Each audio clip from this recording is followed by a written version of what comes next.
Μετά από όλα όσα είδαμε, θα έπρεπε να πιστέψουμε τους ψυχίατρους όταν ισχυρίζονται πως σύντομα θα έχουν έτοιμη τη νέα τους ανακάλυψη.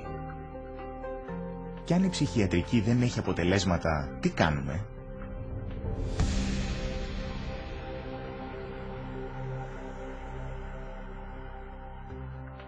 Όταν κοιτάζουμε την όλη εικόνα, μια ερώτηση προβάλλει ξεκάθαρα. Πώς μπορεί κάποιος να εμπιστευτεί την ψυχική του υγεία στα χέρια της ψυχιατρικής? Ακόμα και οι ψυχίατροι που έδωσαν συνέντευξη σε ένα πρόσφατο συνέδριο της Αμερικανικής Ψυχιατρικής Ένωσης παραδέχονται πως δεν έχουν απαντήσεις.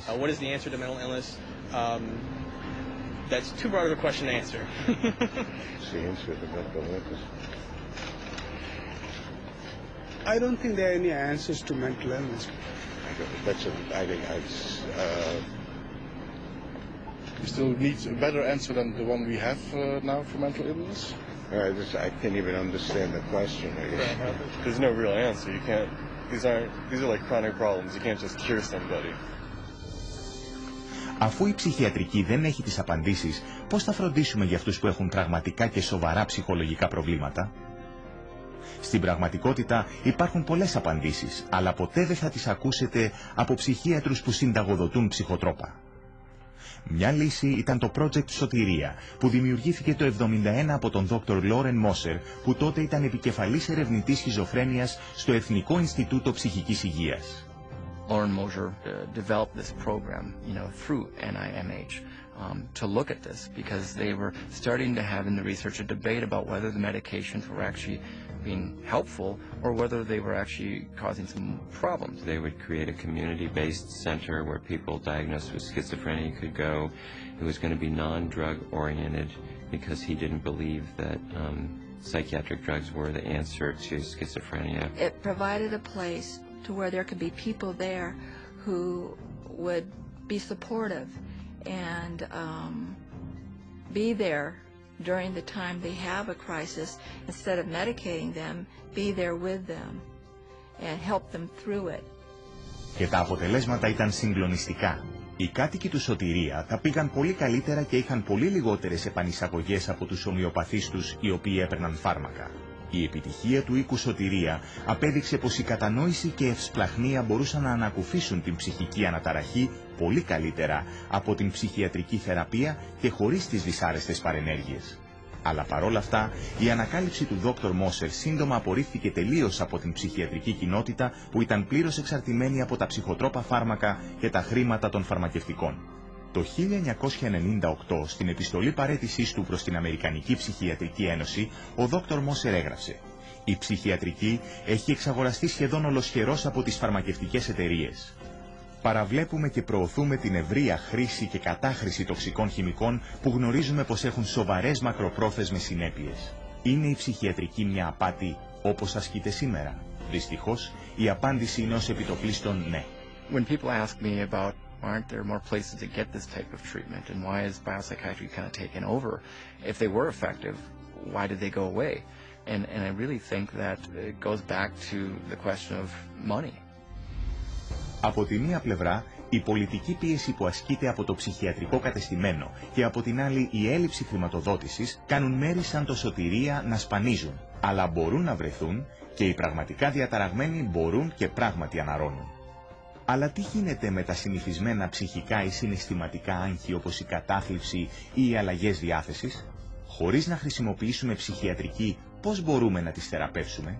Είναι ευκολότερο από ό,τι μπορεί να νομίζει κάποιος, αφού υπάρχουν επαρκή στοιχεία για το ότι πάνω από τα μισά ψυχιατρικά προβλήματα πηγάζουν από κάποια σωματική κατάσταση που δεν έχει ανακαλυφθεί. I would say nearly 100% of the time when someone comes in wishing to get off of an antidepressant, I find some underlying issues that weren't addressed originally that may have contributed or else caused their mood disorder. And you start to look at all the different factors in their life. A lot of times you can find that there's multiple different reasons that someone's not feeling well. Viruses can cause depression. Digestive issues can cause depression and anxiety. Iron deficiency is very connected to depression.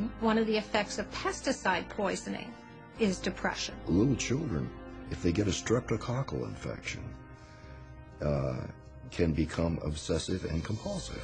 I've seen people with bipolar disorder manic depression who have food allergies. Pretty much any kind of psychiatric problem can be associated with a low thyroid state. A ton of difficulties that a person has that can manifest itself as a supposed mental illness, but you fix the hormone, you fix the gland, you fix the nutrition.